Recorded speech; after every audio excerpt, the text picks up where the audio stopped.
Hello students and welcome to our YouTube channel. वैसे तो आपने टाइटल में देख ही लिया होगा कि आज हम किस विषय पे चर्चा करने वाले हैं। जी हाँ, आज हम चर्चा करने वाले हैं यूनिफॉर्म सिविल कोड के बारे में। बीजेपी ने अपने मैनिफेस्टो में रखा है कि वो यूनिफॉर्म सिविल कोड लेके आएंगी। वापस से चुनाव की प्रक्रिया आने वाली है, तो कई लोग ये अंदेशा लगा रहे हैं कि यूनिफॉर्म सिविल कोड पे कोई बड़ा फैसला हो सकता है। बार बार आपने न्यूज़ चैनल्स के अंदर भी देखा होगा कि यूनिफॉर्म सिविल कोड इंडिया में कब आएगा, यूनिफॉर्म सिविल कोड आना चाहिए। तो आज हम उस विषय के बारे में जानेंगे, उस शब्द के बारे में जानेंगे कि आखिरकार यूनिफॉर्म सिविल कोड होता क्या है। हम कंप्लीट डिटेल लेंगे, इसके बारे में सारी चर्चा करेंगे। हम ये भी जानेंगे कि यूनिफॉर्म सिविल कोड का बेस कहाँ से बनता है। अगर कोई इंसान आपके सामने डिमांड रख रहा है, हिंदुस्तान के अंदर कोई डिमांड रखी जा रही है, तो उसका कोई ना कोई तो बेस होगा। तो इसका बेस क्या है, इसके फेवर में आर्ग्यूमेंट क्या है। और हमेशा सिक्के के दो पहलू होते हैं, तो अगर इसके फेवर में आर्ग्यूमेंट आ रहे हैं तो इसके अगेंस्ट में भी आर्ग्यूमेंट आएंगे। तो हर एक चीज़ के बारे में हम जानेंगे, एंड तक वीडियो में जुड़े रहिएगा। तो सबसे पहले हमारा वीडियो लेक्चर शुरू करते हैं इस बात से कि आखिरकार यूनिफॉर्म सिविल कोड होता क्या। तो मान के चलिए, आपने देखा है हिंदुस्तान के अंदर अलग अलग धर्म हैं, और बहुत से धर्म ऐसे हैं जो अपने पर्सनल लॉ के हिसाब से चलते हैं। उनका खुद का पर्सनल लॉ है, ठीक है, उसी के हिसाब से सारी चीज़ें तय होती हैं। अब हम यूनिफॉर्म सिविल कोड के तहत ये चाहते हैं कि जो सिविल लॉज हैं वो सबके लिए सेम हो, जैसे कि मैरिज रिलेटेड लॉ सबके लिए सेम हो, डाइवोर्स रिलेटेड लॉ सबके लिए सेम हो, इनहेरिटेंस की जायदाद में किसको क्या हिस्सा मिलेगा वो लॉ सिमिलर हो, उसी के साथ साथ अडॉप्शन के लॉ सिमिलर हो। अब आप सोच में पड़ गए होंगे, तो क्या इसका मतलब ये होगा कि सब लोग एक ही तरीके से शादी करेंगे? जी नहीं, ऐसा नहीं है। आप अपने रिचुअल्स को फॉलो कीजिए, आप अपने ट्रेडिशंस को फॉलो कीजिए, उसमें कोई दिक्कत नहीं है, बिल्कुल वो कीजिए। बट आपको इस चीज़ का ध्यान रखना है कि जो लॉज होंगे, जो कंडीशन जिसे हम कह सकते हैं, वो सबके लिए सेम होगी। यूनिफॉर्म सिविल कोड में अगर किसी हिंदू को तलाक चाहिए तो भी उसे उसी सेम प्रोसेस से मिलेगा जैसे एक मुस्लिम को मिलेगा, या फिर एक सिख को मिलेगा, या एक ईसाई को मिलेगा। तो यूनिफॉर्म सिविल कोड में सबके लिए कंडीशन सेम कर दी जाएगी कि जो डिवोर्स की कंडीशन हिंदू पे लागू हो रही है वो सिमिलर कंडीशन किस पे होगी, सिख, ईसाई और मुस्लिम पे भी होगी। इन द सेम वे अगर किसी को बच्चा अडॉप्ट करना है तो अडॉप्शन के कुछ रूल्स एंड रेगुलेशन होंगे, वो रूल्स एंड रेगुलेशन सबके लिए सिमिलर होंगे। ऐसा नहीं होगा कि हिंदू के लिए अडॉप्शन के रूल्स अलग हैं, मुस्लिम के लिए अलग हैं और सिख के लिए अलग हैं। आज के प्रेजेंट कॉन्टेक्स्ट में अगर हम बात करें तो ये चीज़ आप यहाँ पे देख सकते हैं। अगर स्पेशल मैरिज एक्ट के कुछ प्रोविजंस को अलग छोड़ दिया जाए तो आप देख सकते हैं कि पर्सनल लॉ के हिसाब से बहुत सारी चीज़ें डिटरमाइन होती हैं रिलीजन के अंदर, ठीक है। तो इस हिसाब से हम क्या चाहते हैं कि सिविल लॉज जो हैं वो सबके लिए सिमिलर हो।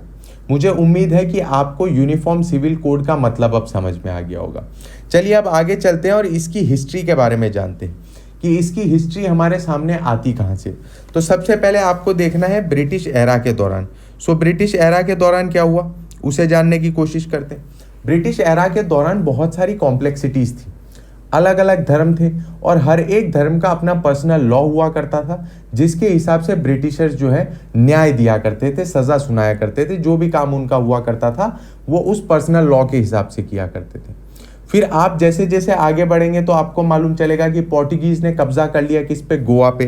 तो वो सबसे पहले लेके आए पोर्टुगीज़ नेपोलियनिक कोड, ठीक है, जिसके तहत वहाँ पे उन्होंने लागू किया यूनिफॉर्म सिविल कोड। मतलब वहाँ पे सारे लॉज जो हैं वो सबके लिए सिमिलर होंगे, एज इन जो सिविल लॉज हैं वो सारे धर्मों के लिए बराबर होंगे, आपको कोई स्पेशल स्टेटस नहीं मिलेगा। वो चीज़ आप यहाँ पे देख सकते हैं। फिर आगे चलते हैं हम, तो आगे हम देख पाते हैं नेहरू एरा के अंदर।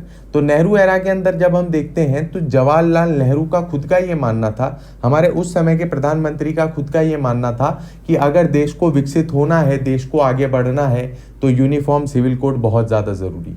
और इसी चीज़ को आगे ले जाते हुए सबसे पहले किसके ऊपर लाए गए, किसके पर्सनल लॉज लिए गए, तो वो लिए गए हिंदूज़ के। तो बिल क्या पेश किया गया, हिंदू कोड बिल पेश किया गया, जिसके तहत ये डिटरमाइन किया गया कि अडॉप्शन के क्या रूल्स होंगे, मैरिज के क्या रूल्स होंगे, इनहेरिटेंस के क्या रूल्स होंगे। और इस तरीके से 4 अलग अलग सेपरेट एक्ट पास किए गए, जिसके तहत सारी चीज़ों को कोडिफाई कर दिया गया। तो सबसे पहले किसके रूल्स को, किसके लॉज को कोडिफाई किया गया, तो हिंदूज़ के लॉज को कोडिफाई किया गया, उन्हें प्रॉपर फ्रेमवर्क में रखा गया। ये चीज़ आप यहाँ पे देख सकते हैं। तो आज आपके समय पे देखेंगे कि अगर किसी को डिवोर्स चाहिए हिंदू रिलीजन में तो उसको क्या करना पड़ेगा, उसको कोर्ट में जाना पड़ेगा, कोर्ट के अंदर वो अर्जी देगा, 6 महीने तक वो वेट करेगा, उसके बाद सुनवाई होगी और फिर जाके आपको तलाक मिलेगा। But at the same time Islam के अंदर अलग तरीके से तलाक की प्रोसीजर है। तो क्या यूनिफॉर्म सिविल कोड है? जी नहीं, यूनिफॉर्म सिविल कोड नहीं है। हर एक रिलीजन जो है वो अपने पर्सनल लॉज के हिसाब से गवर्न कर रहा है। अब यहाँ पे फिर 5th केस आया, that was Shah Bano case. Shah Bano case के अंदर हुआ ये कि महिला ने कंप्लेन करी, उन्होंने कहा कि मेरे पति ने मुझे तलाक दे दिया, उन्होंने इंस्टेंट ट्रिपल तलाक दे दिया, अब मैं चाहती हूँ कि मुझे मेंटेनेंस मिले। इस उम्र में मैं कहाँ जाऊँगी? शाहबानो की एज काफ़ी ज़्यादा हो चुकी थी। उन्होंने कहा कि इस उम्र में मैं कहाँ जाऊँगी? तो सुप्रीम कोर्ट ने, आज के हमारे जो चीफ जस्टिस ऑफ इंडिया हैं, उनके पिताजी YV चंद्रचूड़ साहब ने क्या कहा कि मेंटेनेंस तो साहब आपको देनी पड़ेगी अब इनको। तो मेंटेनेंस उन्होंने क्या कर दी? मैंडेटरी कर दी, उन्होंने मेंटेनेंस दे दी उनको। तो इस केस के ऊपर क्या बना, एक ये चीज़ सामने आई कि यूनिफॉर्म सिविल कोड की बहुत ज़्यादा ज़रूरत है। जैसे ही ये चीज़ सामने आई उसके बाद राजीव गांधी ने वापस इसको ले लिया। उन्होंने कहा कि मेंटेनेंस देनी पड़ेगी, उन्होंने वापस ये स्टेप जो है रोल बैक कर लिया, क्योंकि पार्लियामेंट के पास पावर होती है कि वो सुप्रीम कोर्ट के दिए गए जजमेंट को रोल बैक कर सकती है। और उनका स्टेटमेंट क्या था? उन्होंने कहा था कि जी हाँ, स्टेप बहुत अच्छा हुआ है, सब कुछ बढ़िया हुआ है, पर आखिरकार मुझे सरकार भी बनानी है। उनका लास्ट स्टेटमेंट क्या था कि मुझे सरकार भी बनानी है, और वोट बैंक के हिसाब से उन्होंने उसे रोल बैक कर लिया। जबकि उनके खुद के मंत्री आरिफ मोहम्मद खान साहब, जो आज के समय पे केरला के अंदर गवर्नर की तरह सर्व कर रहे हैं, उन्होंने खुद जाके भाषण दिया था कि बहुत बढ़िया हुआ है और हम इस स्टेप को वापस नहीं लेंगे। तो ये कुछ इसकी हिस्ट्री थी जो हमने जानी। अब आगे चलते हैं और जानते हैं क्या क्या कॉन्स्टिट्यूशन के अंदर प्रोविजन दिए हैं जो यूनिफॉर्म सिविल कोड को सपोर्ट करते हैं। तो सबसे पहले डीपीएसपी कौन सा? Article 44 of Indian constitution. Article 44 of Indian constitution ये साफ साफ कहता है कि हम क्या चाहते हैं कि यूनिफॉर्म सिविल कोड अप्लाई हो, इंडिया के अंदर यूनिफॉर्म सिविल कोड आए। दूसरी चीज़ आप देख सकते हो, डॉक्ट्रिन ऑफ सेक्युलरिज्म। जब हम डॉक्ट्रिन ऑफ सेक्युलरिज्म फॉलो करते हैं तो हमारे लिए सारे धर्म बराबर हैं, हमें सारे धर्मों को बराबर सम्मान देना है। तो सिविल लॉज हर एक धर्म के लिए अलग अलग क्यों? किसी के लिए कुछ और हैं, किसी दूसरे धर्म के लिए कुछ और हैं। तो हमें इसे सिमिलर कर देना है, यूनिफॉर्म कर देना है, यूनिफॉर्मिटी लेके आनी है। तो दूसरा प्रोविजन आप देख सकते हो डॉक्ट्रिन ऑफ सेक्युलरिज्म के हिसाब से। फिर हम देखते हैं प्रिंसिपल ऑफ इक्वेलिटी, सबके लिए लॉज इक्वल होने चाहिए। आर्टिकल 14-15 क्या कहता है? ठीक है, स्पेसिफिकली आर्टिकल 14 क्या कहता है कि रूल ऑफ लॉ। ठीक है, आर्टिकल 15 क्या कहता है? No discrimination. तो आप ये चीज देख सकते हैं, जब ये दोनों आर्टिकल आपको ये चीज कह रहे हैं कि यहाँ पे इक्वेलिटी होगी, डिस्क्रिमिनेशन नहीं होगा, तो क्या ये डिस्क्रिमिनेशन नहीं है कि जब एक धर्म जो है वो अपने पर्सनल लॉ के हिसाब से चल रहा है और दूसरे को जो है कोडिफाई करके उसे जो लीगल सिस्टम है उसके थ्रू जाना पड़ रहा है? तो डिस्क्रिमिनेशन तो कहीं ना कहीं है ही ना, इक्वेलिटी नहीं है। फिर हम बात करते हैं जेंडर जस्टिस की।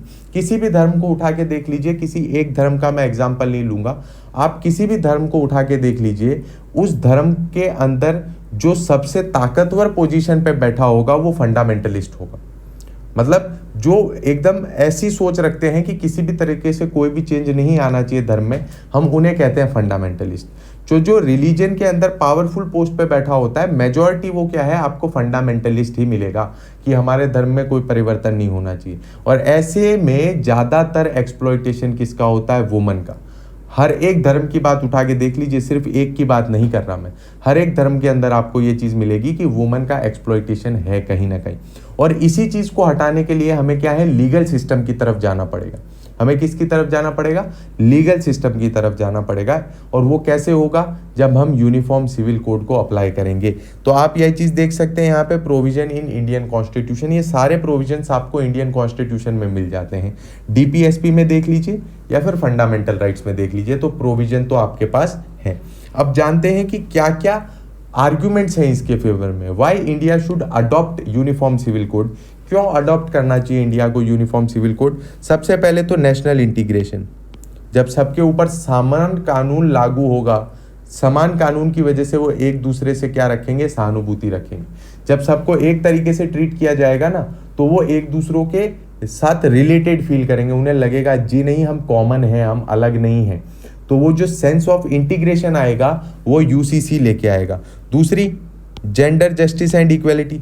अब जेंडर के बेसिस पे डिस्क्रिमिनेशन नहीं होगा। मैंने आपको बताया अभी कुछ देर पहले कि कोई भी धर्म उठा के देख लीजिए, जो भी ताकतवर वहां पे बैठा होगा वो फंडामेंटलिस्ट होगा।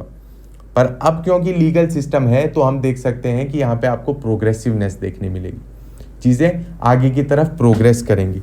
Simplifies the legal system. जो धर्म जिन्होंने दिया, ठीक है, आप मान के चलिए अगर आपको लग रहा है भगवान ने दिया, तो भगवान अब हमारे सामने इंसानी रूप में नहीं है कि वो हर बार हमें टोक के बोले कि आप ये गलत कर रहे हो या ये सही कर रहे हो।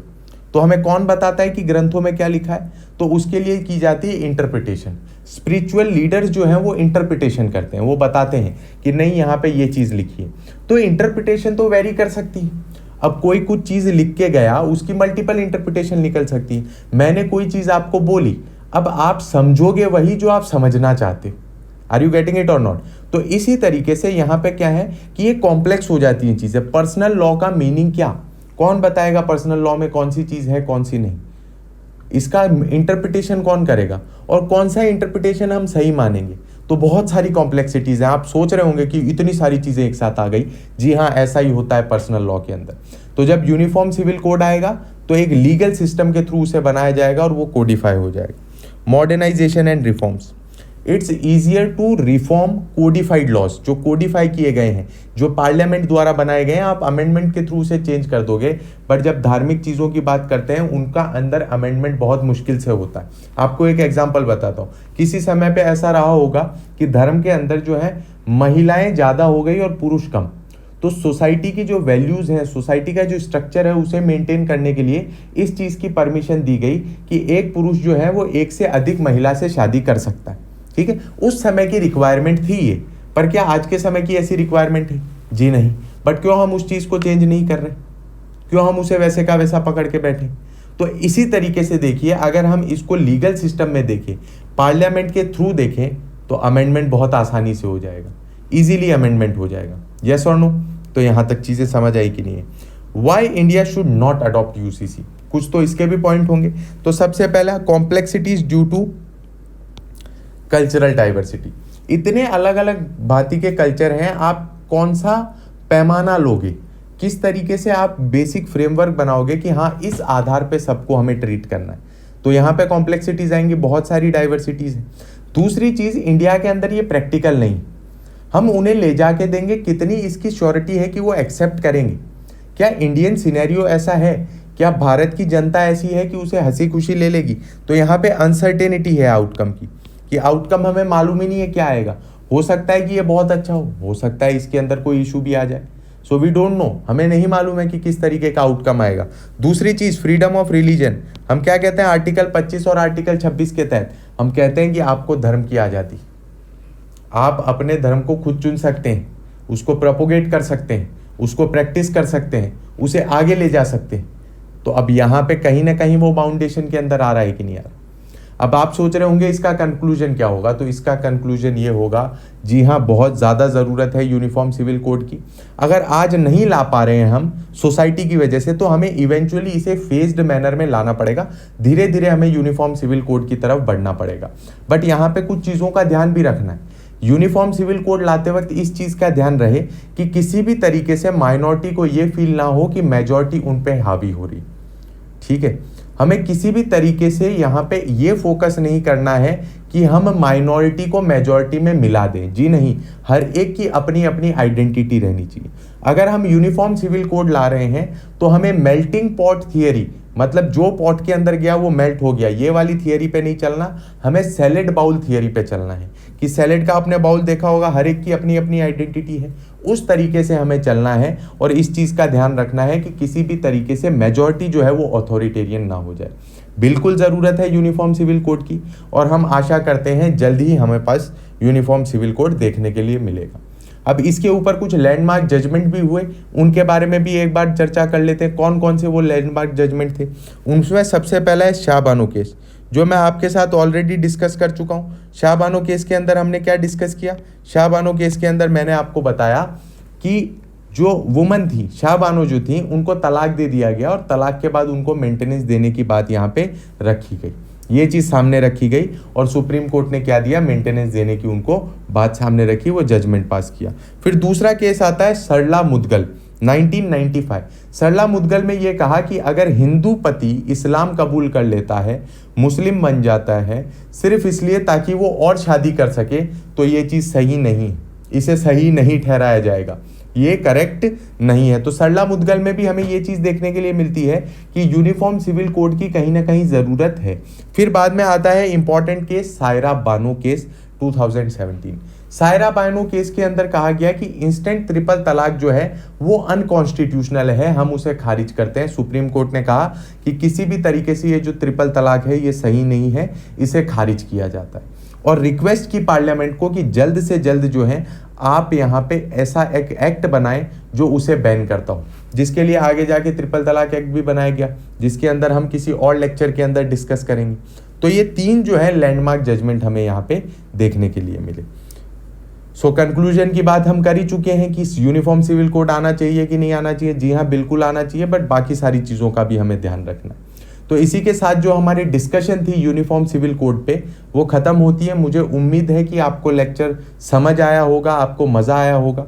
अगर आपको लेक्चर समझ आया, मज़ा आया तो प्लीज़ लाइक करें, शेयर करें और सब्सक्राइब करें। Thank you very much for watching. मिलते हैं नेक्स्ट लेक्चर के अंदर किसी और टॉपिक के साथ। Thank you.